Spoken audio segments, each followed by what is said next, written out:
Okay, I've made some corrections which should allow me to create sections without any problems. Basically, I've changed the name of the objects from Russian to English. Uh, Now we can try to run this function again. It tells me that it's right in the sections, so I'll not close this, I'll minimize it. Have a look at the guys. What do we have? Takes a little bit while, and now we know why, because it actually has generated quite a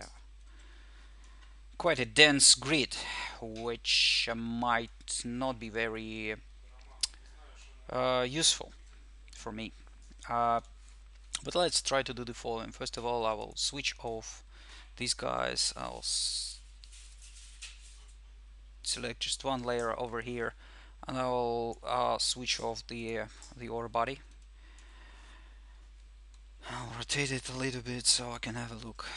So you can see what's happening here, because my section is right on the edge of the wireframe.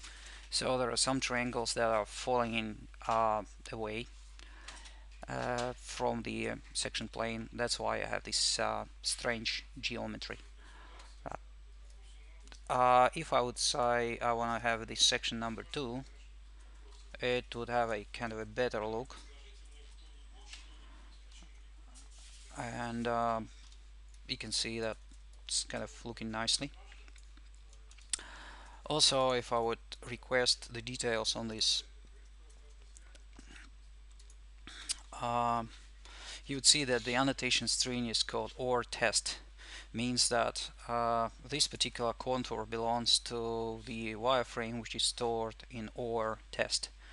If you pay attention to how you name your triangle files and your layers, you can basically name all your OR bodies accordingly, and when you create the cross sections, you would have um, the annotation string would actually tell you what particular OR body is displayed here. Also, if you don't like the grid, how it looks like, you can play with it, just going back to the menu, switching to controls, and I'll say, man, it's a bit dense, so I'll say 50 meters high and maybe 100 meters here, and I'll click apply on this. So see, it applies it on the fly basically. It applies it on the fly, and you can tune your graphics in a way um, that's suitable for you. The same you can do by editing the display definitions. You can change the letters and so on, but this is a subject of a kind of a different webcast, I guess.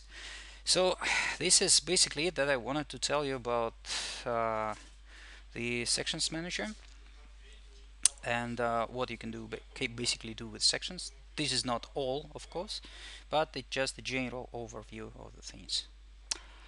You can address the standard training course or the student's workbook, which might contain a little bit more information. Thank you for listening. Bye.